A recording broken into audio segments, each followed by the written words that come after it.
Welcome to the latest episode of our podcast series for financial advisors. Today's episode is A Prescription for Independence, a Merrill Breakaway's financial physician approach to client care and growth.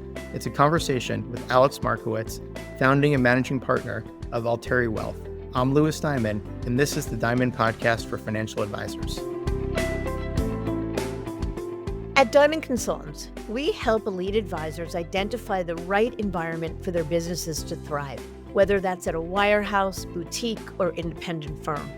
With nearly 3 decades of experience, we've guided thousands of advisors and represented more than $250 billion in assets transitioned. And each year, 1 in 4 advisors managing $1 billion or more who change firms are our clients. Our process is education-driven and based on building relationships, starting as your strategic partner well before you're even thinking of a move. To schedule a confidential conversation, call us at 908-879-1002. Wondering why advisors change firms and where they're headed? Are transition deals going up or down? Those very questions and more inspired us to create our annual Advisor Transition Report. It's the award-winning, data-driven resource designed for advisors that connects the dots between the motivations around movement and the firm's appetite for top talent. Arm yourself with the knowledge you need to make smart decisions. Download your copy at diamond-consultants.com/transition report.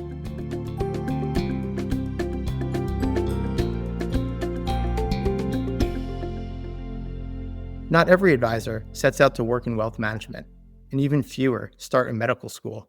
But for today's guest, Alex Markowitz, the parallels between medicine and financial advice run deep. Empathy, the desire to help, and the commitment to do no harm. That said, Alex couldn't imagine taking on the debt of medical school, but he could imagine serving those who needed his help another way, as a financial advisor. That belief would ultimately lead him from the world of medicine to Merrill Lynch, and later from Merrill to independence. After more than a decade in the wirehouse environment, Alex found that the rules, quotas, and bureaucracy left little room to be a true fiduciary. He couldn't thrive in a profession where corporate structures dictated both his future and the outcomes of those he served. The turning point came when he began asking the simple question, if I were fully independent, how would I serve my clients differently? A year and a half later, as founding partner of Alteri Wealth, Alex is answering that question every day. Built around a financial physician approach to client care, the firm's growth comes entirely through referrals. No marketing, no lead generation, just radical candor and results. In this episode, we discuss how leaving Merrill to build an independent firm unlocked the ability to merge multiple solo practices into a unified team, why having a COO from day one was essential, how taking care of clients first serves both as a way of life and a powerful growth strategy, and much more. It's a candid look at what life after Merrill can look like, and how independence can transform not just a business, but the very way an advisor defines success. So let's get to it.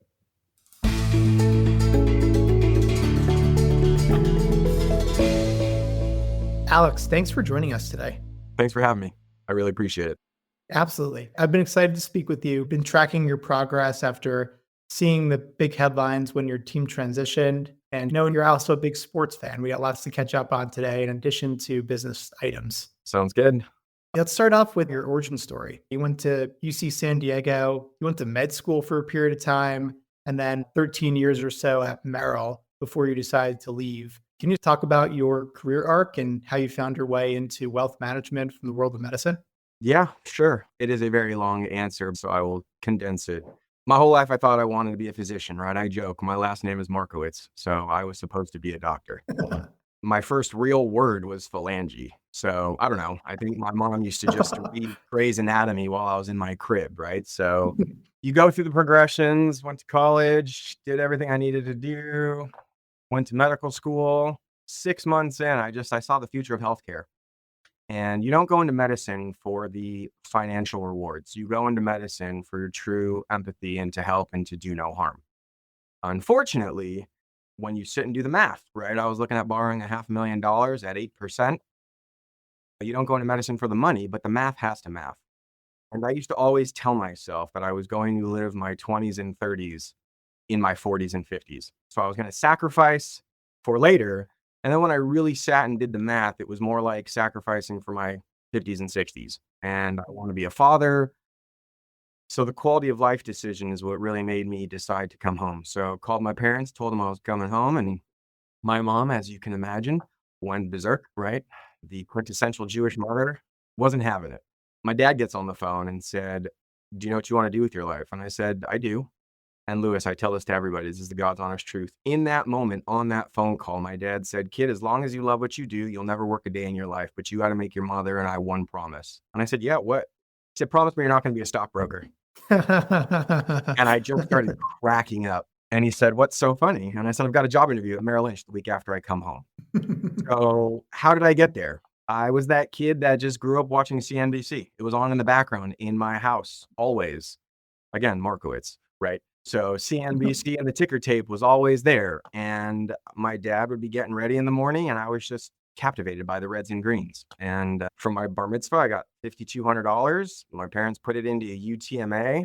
I don't even know how. I mean, it was the 90s, so maybe it was different. But I had a stockbroker at UBS that would take buy and sell orders from a 13 and 14-year-old. So I don't know how that worked with hindsight. But I turned my UTMA into a really large dollar amount. And that's what helped send me to grad school and take care of my life. And it was one of those things where my whole value proposition to this day is I'm a financial physician now, right? So everything that I was going to do in a previous life, you meet with a patient, you take their financial medical history, you diagnose the problem, you find the appropriate medication with the investments, and you manage and monitor their care. So everything that I was going to do in a previous life, I get to do it here. So it's everything that was truly my skill set. I've been able to harness it and use it for what I'm truly passionate about. It's such a cool story. And I mean, you are using your desire to have empathy, make an impact just without 500,000 of crushing medical debt. So seems like a good trade. It was a huge trade-off, right? But it was also, it's the fact that the more and more I've done this now, with 14 years in the seat, I've found that most people care more about their financial health than they do their physical health, which is a really interesting paradigm shift in my brain. You're also lucky that you had two like very clear career passions that both would have been very beneficial to society for financial reasons, et cetera. But at least you shot your shot, right? You went down the medicine path, better to understand that wasn't the right fit rather than signing up for many years of schooling and just regretting the decisions you made. And I'm always a believer that things happen for a reason, and each decision you make leads you down the path that you're supposed to. And for you, clearly going against your dad's advice and becoming a stockbroker at the time was the right move based upon everything you've accomplished and all the passion you have for this business. Both my parents are extremely proud, and now I've got the ultimate cheerleader in my mom, so it all worked out. Amazing. What's a big belief that you had about this business that you've reversed, either recently or overall? Maybe a preconceived notion or something you really believed in the beginning of your career that shifted? That's a great question. And I hate to sound jaded, but when I started in this business, I had that boyish naivete. I was 25 and bright-eyed and bushy-tailed. So I think the one thing that I've reversed is that everyone has pure intentions. I got into this with the idea of changing it. I have a little anecdote that I always say that I love what I do, but I hate the industry that I work in, which is a fallacy, but it's not, because I truly love the work, but the stigma that comes along with being in our industry at times, it's hard to shake. And that's where I think the value has been that my business partner and I have been able to provide is we are not the industry or what you think the industry is. And I think that would probably be one of, if not my biggest belief that I've reversed, is that, yeah, but it's like you get that with anything. And at 25, I didn't realize that yet. Yep. Yeah, fair enough. I mean, with any large industry, there's bad actors, there's good actors, and most people probably fall somewhere in the middle. Can't control the negativity. All you can do is control what's in front of you and your practice, the way you serve clients, et cetera. So I think that makes sense. We'll fast forward the tape a little bit just to provide some context for the rest of the interview. Can you share a bit about Alteri, which is your RIA firm, what it looks like today in terms of the size of the business, the makeup of your team, and anything else you want to share that just gives some context for our listeners? Sure. We're almost a 10, almost. We're a 9-person, 10-person team, 9-person team. We've got 3 advisors. It's myself, my business partner, and Matt Mullally, who was a 41-year Merrill Lynch vet who came with us that we'll also talk about in a little bit. We've got 3 support staff. We have a COO, and we've got a director of IT because our firm is cybersecurity first. So that was the one thing that I think we are a little bit different. We've actually got in-house tech support. Size of the business varies. We've got a couple of large institutional clients. So anywhere from 650 to 900 million at any given month, depending on what's coming in, what's going out. But the core of our business is about 650 million plus when the money comes in and comes out from our larger corporate clients and gives us that balance for the cash management. Makes sense. Yeah, it's a great business. I like too that maybe I'll ask you a question a little bit about the decision to hire a COO. I really like the idea of the in-house tech person, just given that's a competitive edge or at a minimum, oftentimes a fear factor or certainly a major risk for a lot of independent firms. And also to talk about being able to convince a 40 plus year Merrill vet to go on this entrepreneurial journey with you. So we'll get to it. I don't want to cut ahead too much. So let's go back to the Merrill years. Walk us through your time at Merrill, like your pivotal roles, maybe some key mentors, and maybe the moment you knew that you were going to be good at this and that you had something and you wanted to lead your own team. Great question. So when I first started, again, I only drew on the experience that I had in my past life. So I've always told myself, every doctor is only as good as their nurse. Your patient, if you have a great nurse, doesn't matter what your bedside manner is, the nurse will save the day.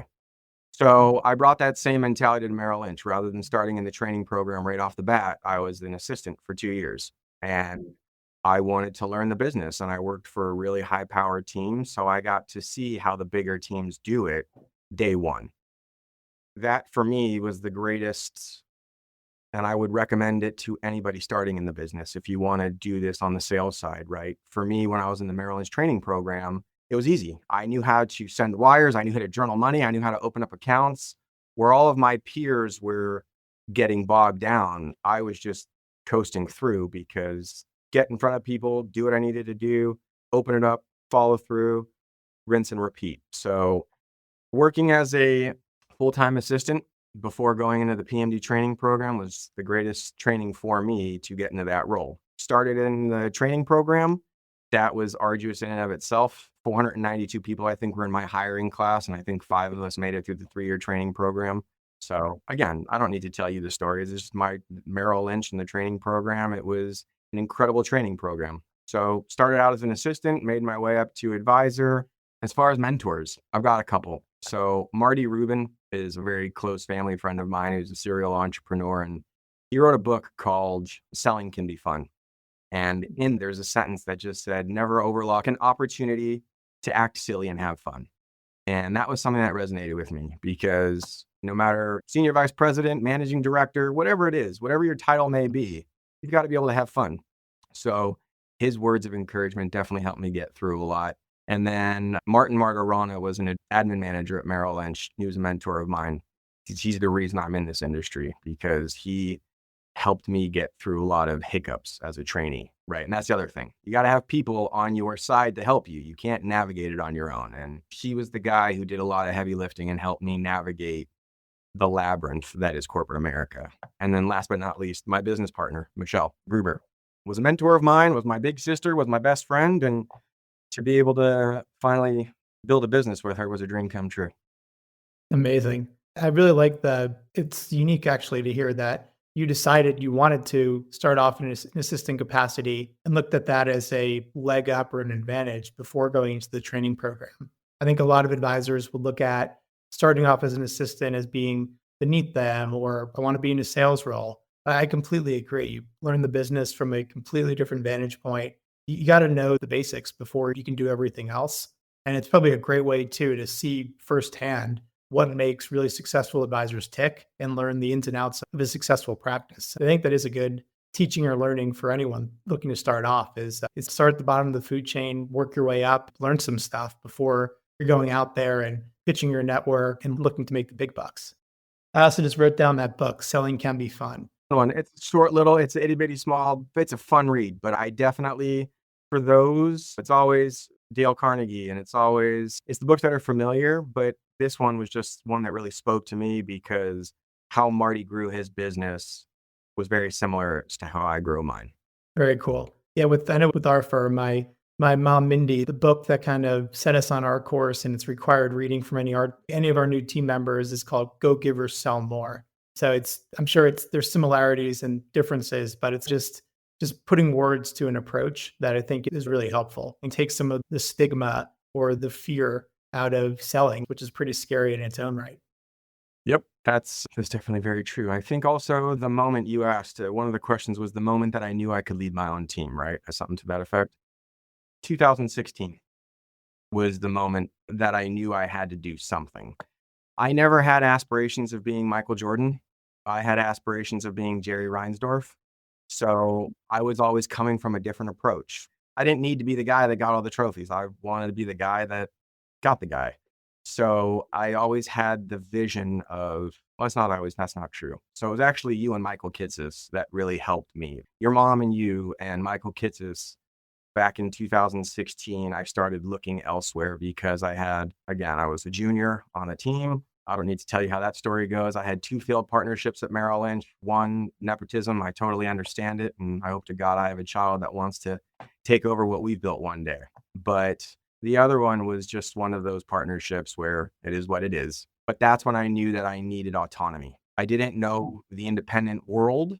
I just knew I was great at this, but not in the confines of the wirehouse anymore. And ironically enough, I used to tell myself that, do you want to be an all-star on the Yankees or a Hall of Famer on the Athletics? And I don't know, I think I'd much rather be Ricky Henderson than Jorge Posada. So I started looking around and just started listening. And then I learned about the independent world. And when I removed the wirehouse chip from my shoulder, it was a different story that I was listening to. It was no longer the competition and these guys don't know what they're doing because they're independent. It was, oh, wow, wait a second. You can do everything that you need to do for your clients and to be a true fiduciary and what that really means, because words are important, but the actions are even more important. And we couldn't do it our previous firm that we can now do. So I think for me, the idea started in 2016, but it had to percolate and it had to grow because I was just a one-man shop.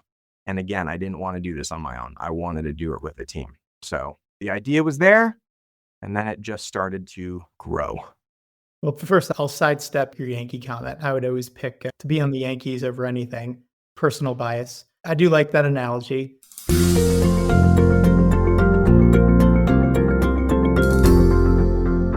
So would you say that your kind of the first spark to consider something outside of Merrill, was it because of the experiences with these partnerships? Or were there other things that were bubbling to the surface that motivated you to spend some energy on getting educated? It was the partnership that was the catalyst, because it really was. I mean, it was 6 years of blood, sweat, and tears, and then it was all taken away in a moment because you're low man on the totem pole, big producer, blah, blah, blah, blah, blah. So for me, it was one of those things that I was like, okay, this can't be. I can't be in a profession where my future is dictated and controlled. So I needed to fix that. As I started to now focus on the business, because when you're young, your goal, at least at the wirehouse, is just gather assets, right? And then once you finally gather the assets and you have hindsight, you can start to look at business. Okay. One of the things that I always joke about is I was hired by Merrill Lynch, Pierce, Fenner, and Smith. I resigned to Merrill, a Bank of America company. And that's a very fundamental difference, right? Because the truth is, it was a very different company by the time I left. So the spark was the business partnership. And then it was the next 8 years of, I just felt like Sisyphus. No matter what I did, no matter how high I climbed, that rock would always come back down. And that just, for our business, that's not scalable, repeatable, and is extremely toxic. It makes sense. Every advisor, regardless of what firm they're leaving or considering leaving, has their own experiences in which they experience the firm. I mean, of course, there's common themes we hear about control or lack of customization on technology or fill in the blanks, but it's so interesting to see that the lack of control that you felt was just, it was personified in a different way than it normally is. It was having something you built, in essence, be taken away from you and not wanting to repeat that. And really recognizing that if I really want to control my own destiny and make my mark, I need complete and unfettered control over my future.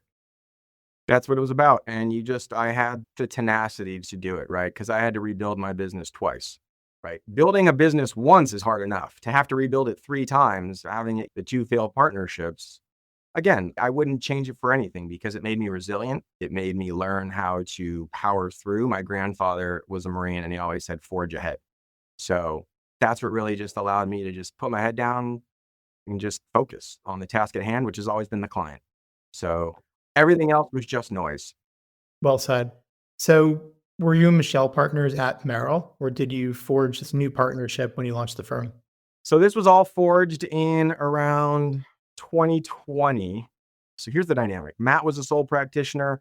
Michelle was on a really large team, and I was a sole practitioner. Now, Michelle and I were very close, and during COVID, she was on another team, and I always told myself I would never infringe. If somebody's on a team, I know what that means, and it's not my place to get involved.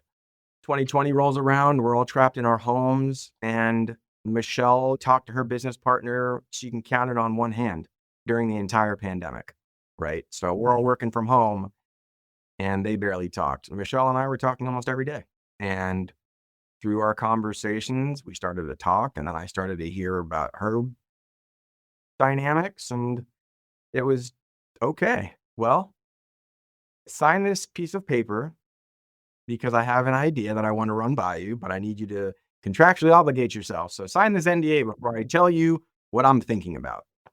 That transpired. It was okay. Here's what I've been thinking about for the last 4 years. What are your thoughts? And one thing led to another. And it was just organic and truly symbiotic. We feed so well off of one another. And I just looked at her and said, she's a little bit older than I am. And I just looked at her and said, I want to be your retirement plan. So let's do this. And thus the template was born and the conversation started. And before we knew it, it was time to go. So between 2016 and 2020 or so, that's a decent gap of time. Was it the buy-in of someone like Michelle that kind of pushed you over the edge to pursue this dream? Or what was it in between that gap that kept you in your seat before you were ready to really put this plan into motion? Professionally, I had a couple of really big wins that kept me in the seat, right? At the end of the day, again, it's always client first.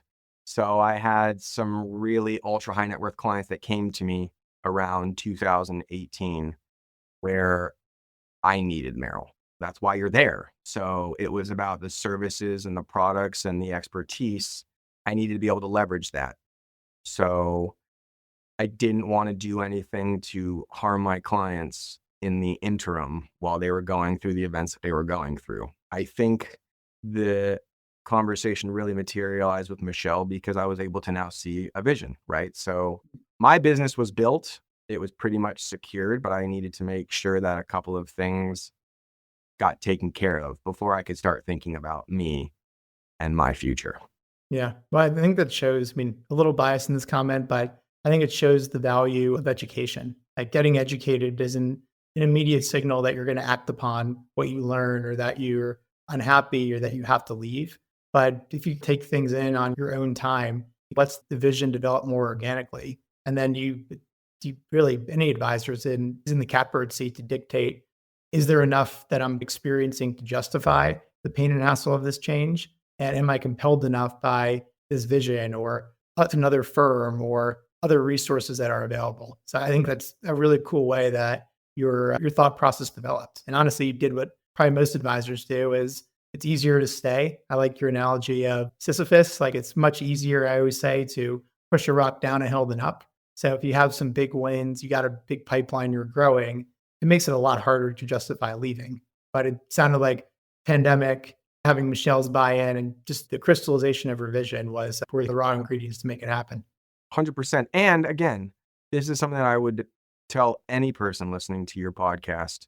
You have to make the decision Make it with a clear head. Don't make it out of spite. Don't make it out of you're upset at the grid has changed or that the compensation packages are different now. That's not why you should be leaving. You should be leaving because you have a clear path to what you're trying to build. And for me, again, I'm super type A, and the blueprint was there, but the foundation truly needed to be built. And once I saw a future with Michelle, because again, right, I didn't want to just jump into a partnership.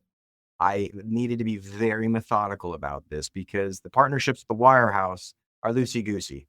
The partnerships in this world, this is it, right? This is my second wife. And ironically enough, my wife is actually, her name is Michelle. So I have my two Michelles in life, but this was a true marriage. And I wanted to make sure that the partnership was solidified with somebody who I really knew that if God forbid something happened to me, the people who have trusted me with their financial lives would be well taken care of. Very cool. So we talked about Michelle. What about Matt? You said was a 41-year Merrill vet. When did he come into the fold? And I know we're not speaking to him directly. What was his thought process to, I mean, that's a lot of time at a firm. That's just a lot of, I would say he was quite institutionalized at that point. Like, how did you convince him to come? And what was it that he saw that motivated him to follow you? I joked because we engaged Matt for, I don't know, it was probably about a year before we left because we knew he was going to really think about it. But from day one, I called him Brooks, the old guy from Shawshank Redemption. And again, he was also the director. He was the resident director of the office in which we left years ago. And one thing that he always said was when Merrill Lynch takes their name off the building is when he's going to leave this firm.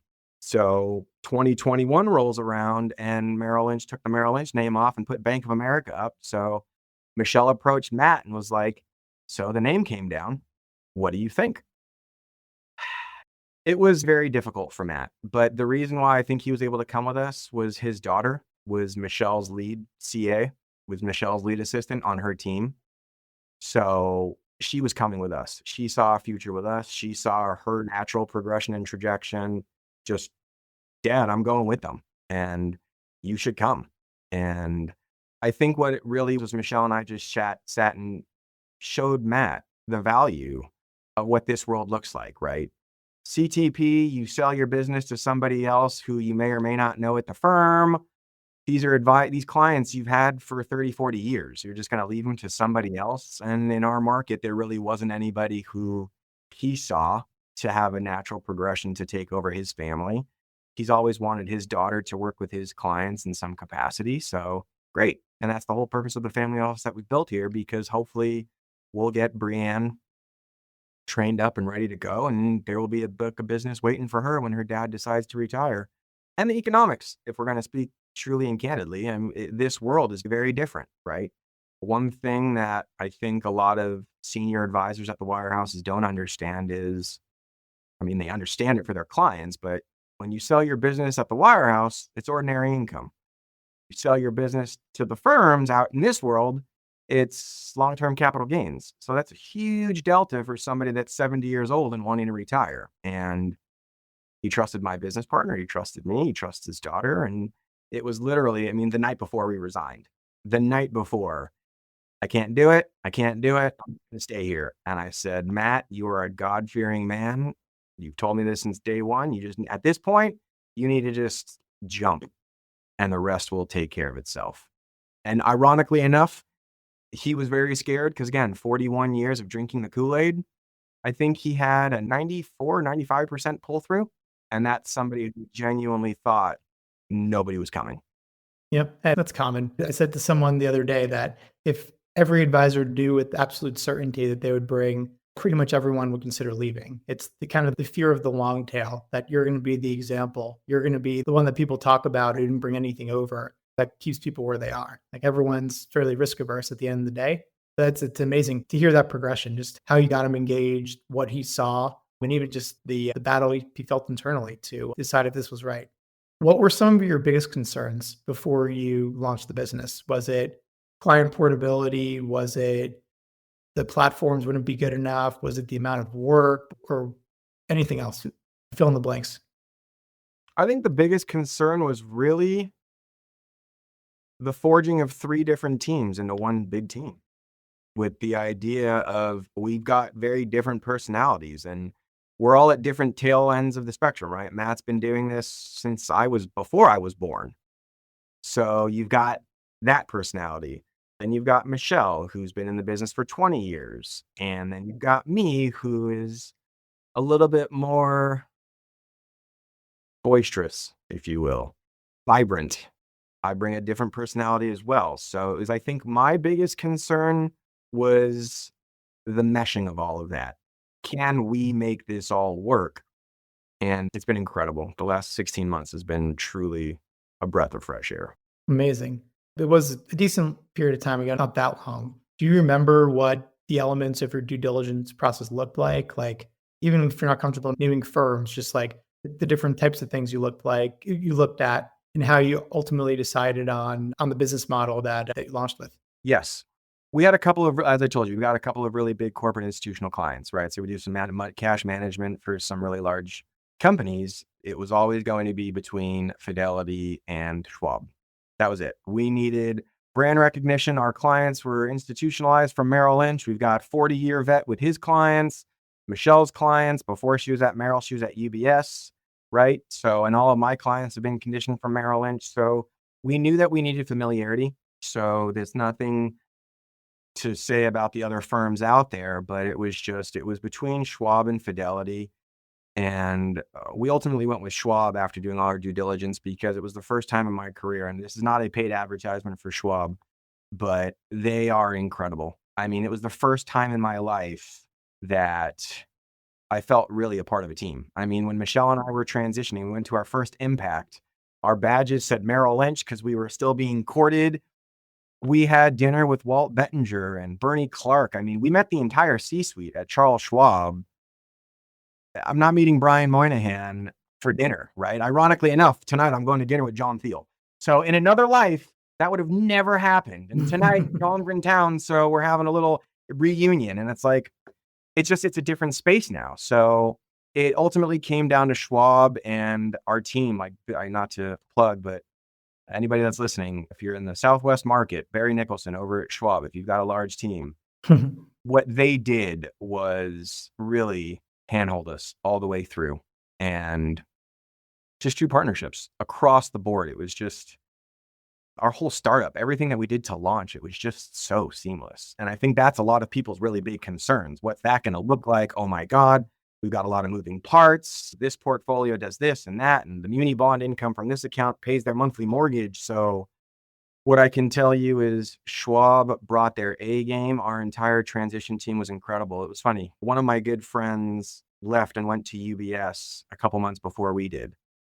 And 3 weeks after our launch, I had my buddies over to the office and we were on our patio, drinking some bourbon, just celebrating. And my buddy from UBS was like, "Where's your transition team? You guys left 3 weeks ago." I transitioned 7 months ago and like, I'm still dealing with stuff. And I was like, they left a week ago. They were here for 2 weeks and we've already transitioned 65, 70% of our book in the first 3 weeks. So the due diligence, really, we were very smart with how we went about it and methodical about how we went with it. But I think it was just Schwab's family office also, right? So we're in a unique model where we're going to start dual custodying with Schwab family office as well for some of our ultra high net worth families, and just the resources that they bring and the access that they bring. It's something I've never had in my career. I mean, that's absolutely amazing. Not everyone feels that way, especially thinking about transitions. There's always things that go wrong. There's always big surprises. I'm sure you had surprises too, but to hear that type of endorsement and that you found such an amazing partner is everything. Was say independence or bust? Did you consider any W-2 options? Did you consider affiliating or plugging into another RIA, or was it just, we know what we want to do, we're going to do this, or we're not going to do it? And it was really just down to which custodian we were going to pick.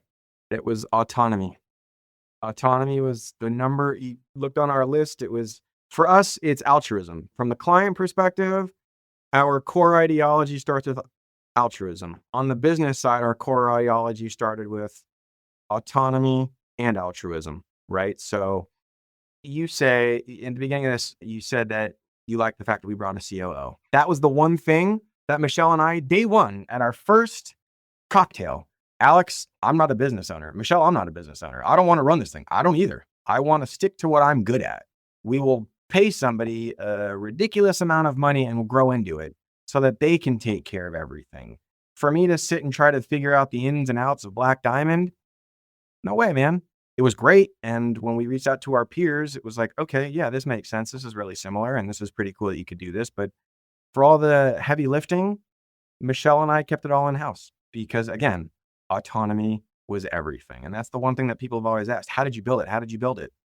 I listened to Lewis. I listened to Michael Kitsis. I listened to your mom. I listened to other advisor stories. And again, like I said earlier, Michael Henley was very influential in my succession because he was somebody who I looked up to. Like I laughed at it when I heard it, and I'll never forget it. I think he had his wedding cake was the Merrill Lynch bull, and it was like, oh my God, so was mine. Like, who is this guy? We're kindred spirits. And the way his business grew, I always looked to who was doing it and who was successful, and how can I just recreate what they're doing. So listening to his podcast when you guys talked in, I think 2019 or 18, that was also, okay, Mike and his team did it, so can we. I love that. Very cool. I didn't tell you to say that either. No, you didn't. Can we spend some more time on the decision to hire a COO? I think it's a very important learning because a COO is an expensive role. It's usually not someone that's already native to the team. So it's a fixed cost that tends to be pretty significant. Did you hire your COO before you launched or after? Like, how did that all work? So again, everybody that we have is former Merrill Lynch, Bank of America employees. Veronica Hoy, our COO, was somebody that I worked with when I was in the Merrill Lynch training program. I was one of those successful advisors that they put in the bank branches, where I was the first iteration of it. And I mean, it was incredible for me. I think in 2 years, I pulled $100 million out of my bank. In 2 years, it was a great thing. Veronica was one of the Merrill Edge advisors that worked in the bank branch with me. So we worked hand in hand. But she also had corporate experience before this, and she just didn't want to be an advisor anymore. And I saw her skill sets, and it was one of those things that we worked together for years, and she was a true operator, right? She was great with people, but she's the Excel spreadsheet queen, and that's really what her skill set was. So that's the age-old dilemma that everybody's, well, we're going to hire this person. They're non-revenue generating, so why are we going to pay them all of this money or give them equity? And they're not generating revenue. No, but they're driving the ship. She's the captain of our business. So it's great that Michelle and I get to go out and do what we're great at, but she's maintaining the revenue. And anybody that doesn't look at a COO as the revenue maintainer, it's my job to fuel. It's Michelle's job to fuel, but it's her job to steer and maintain. And yeah, a lot of people can do without it. Okay, but then you run the risk of staring into an iceberg. So we just wanted to make sure that we didn't have to grow into it. It was one of those things that we started very heavy, and we just said, we'll grow into this. Schwab was very good to us with the certain aspects that they gave us to our business. Again, right? Anybody that wants to go independent, I encourage them to reach out to me. I can give them our whole playbook because Schwab as a custodian was very good to us to help us get our business started. So Veronica just allowed Michelle and I to not have to focus and get our head in the weeds. And anybody that said they don't want a COO, we had our first SEC audit. Okay, this doesn't happen very often. As a newer firm, we got an email on a Monday that said we were being audited on a Friday and we needed to have these 13 things done. Wow.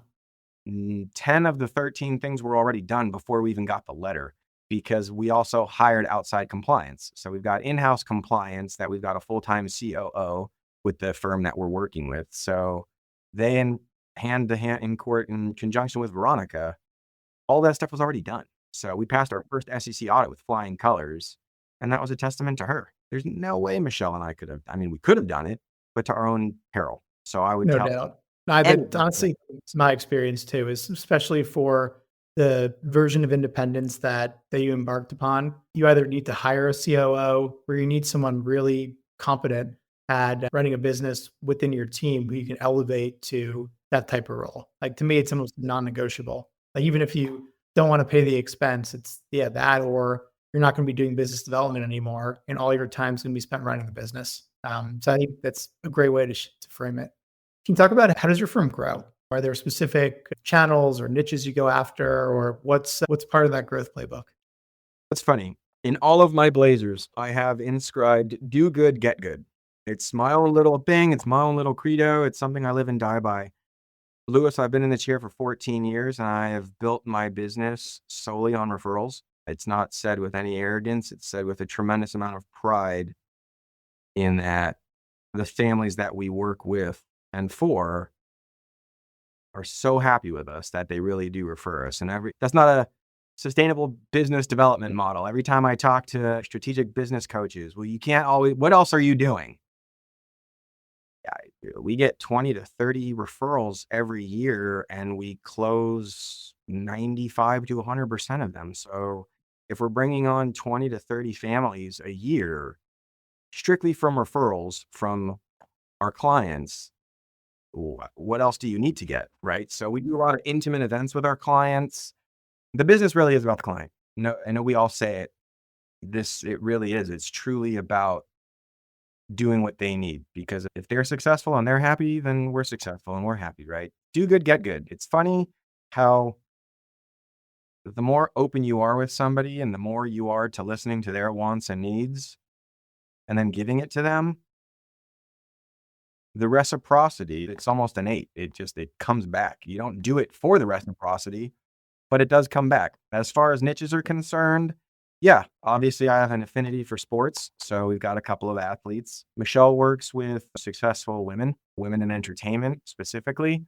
And because of my past life, we have a lot of doctors, right? So a lot of doctors love the story, love the fact that the kid had the wherewithal to walk away from it and get out of the craziness that is modern medicine. So as far as the niches that we work with, I mean, everybody always asks, who's your ideal client? And for us, if you're a good person and you need help, we want to help, right? It's not about minimums. It's not about it's about, is this somebody that we can help? Is this somebody that will listen to the advice and guidance that we can give to them? And will we have a reciprocal relationship? Are we going to be able to get from them what we also give to them, right? Our relationships with our clients is not advisor-client. It's really a family. And especially at my age, right? I'm about to embark on fatherhood and being a business owner now. Congratulations. 40 years old. Thank you. I get to ask my clients, where did you go wrong so that I don't have to make that mistake? Where did you go right in your relationship so that I don't make that mistake with my wife? It's a constant evolution. My degree's in Darwinian evolution. So if you're not always evolving, you're getting left behind. I like that. Awesome. It's really interesting to hear just how the referrals happen. I mean, that's an incredible amount of referrals and obviously the close rate. I would agree with you. Like the referrals, you can't always control, like when they come, how they come, but you can control the value you add to clients, the way you show up, et cetera. So it sounds like, hey, that I'm with you, that as long as you can keep that streak going, you got plenty of new business in front of you. You don't necessarily need to go down the expensive paths of buying leads or custodial referrals or buying businesses, et cetera.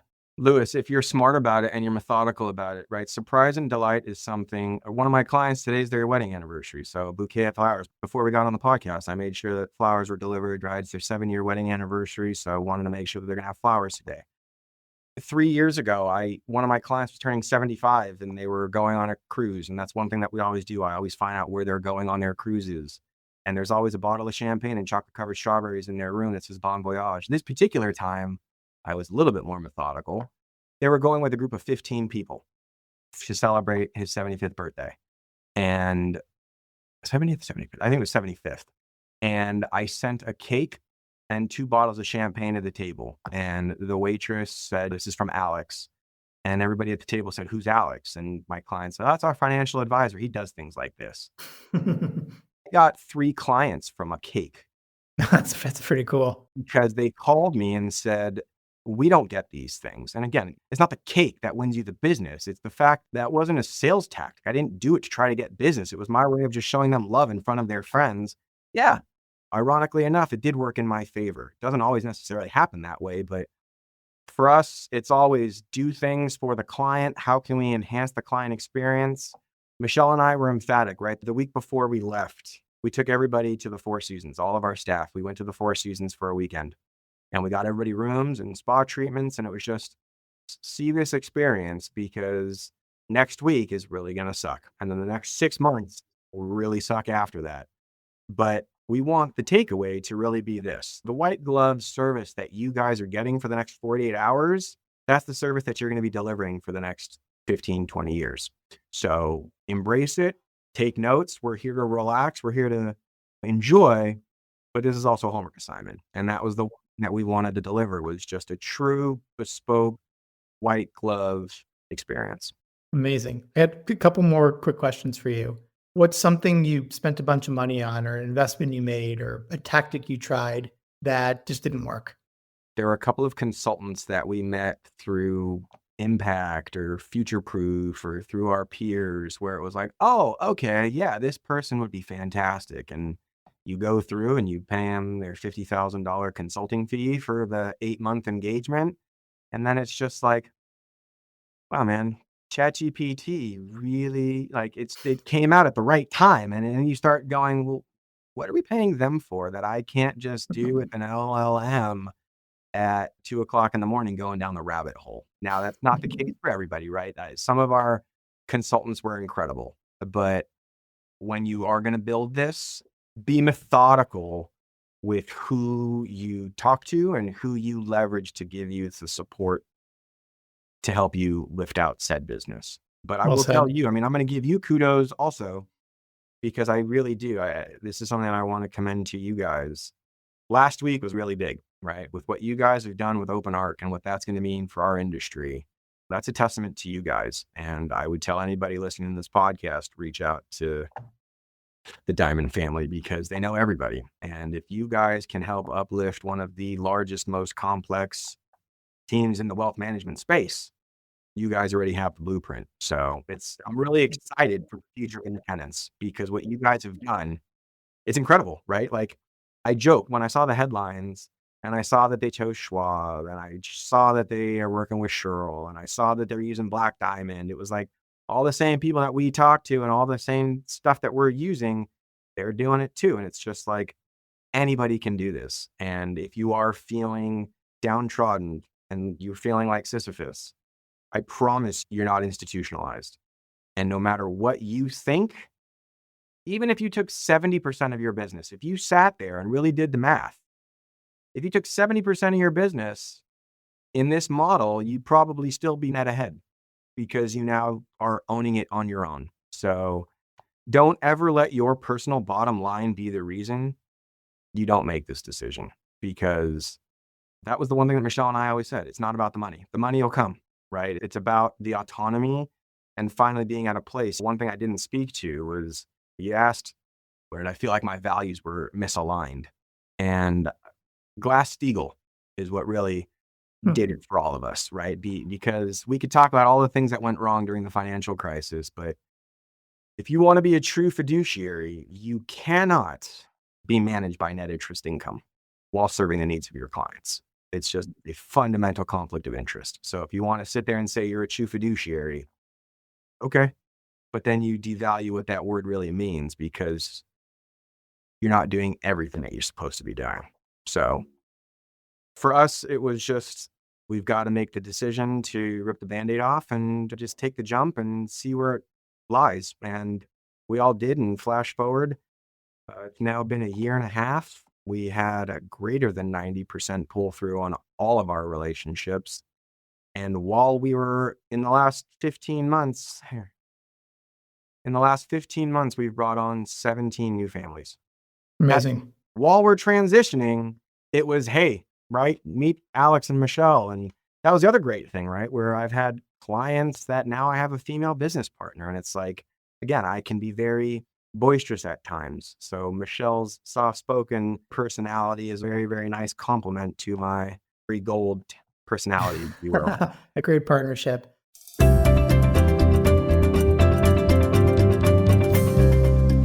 Any last parting thoughts or anything else you want the audience to know?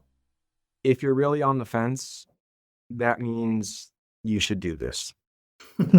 Seriously, I can't speak to it enough. Every single person, and I'm sure you've heard it too, every single person I've ever spoken to has always said, I should have done it sooner. I should have done it sooner. I should have done it sooner. You do it when you're ready. But if you really are on the fence and you're jonesing and you're not happy with your new comp guide and you're not happy with this and you're not happy with that, and you're not happy with the fact that you doubled your production in 4 years and still don't have your own assistant, it's time to take the bull by the horns. You were entrepreneurial enough to build what you've built with the resources that were provided to you. I promise you, your custodian, if you're going to a Schwab or a Fidelity, because that's who I can speak to, they have all of the resources and then some. And then the accessibility is something that you, again, to this day, I can email John Beatty right now, and I will get an email back from John within the next 2 hours. And it won't be from the office of John. It'll be directly from John. You do have that connection. And again, this isn't a commercial for Schwab. I'm just letting people know my experience is the entire C-suite of executives at the firm have been incredible. So if you really are on the fence, just do it. Well said. I love it, Alex. This has been great. Your viewpoints, your candor are refreshing to hear. It's amazing what you and Michelle and Matt and the team have built in fairly short order. So many cool learnings with merging different advisors who weren't part of a team, kind of your educational journey, the way you surprise and delight clients, all of it, I think is a great learning. So really appreciate it. And we'll have to do this again soon. I appreciate the time. And again, thank you very much. And I look forward to seeing you, the future endeavors in the future.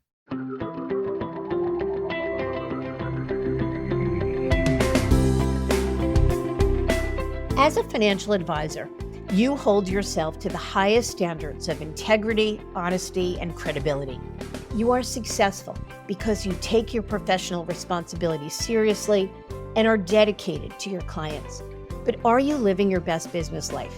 Are your goals aligned with your firm's, or could a better option exist? Should I Stay or Should I Go is a book written with you in mind. It's a self-guided journey that walks you through the key steps that we take with our advisor clients. This strategic thought process and roadmap to professional self-discovery is designed to help you ask the right questions and think critically and objectively, whether you're considering change or not. Learn how to get your copy at diamond-consultants.com/thebook.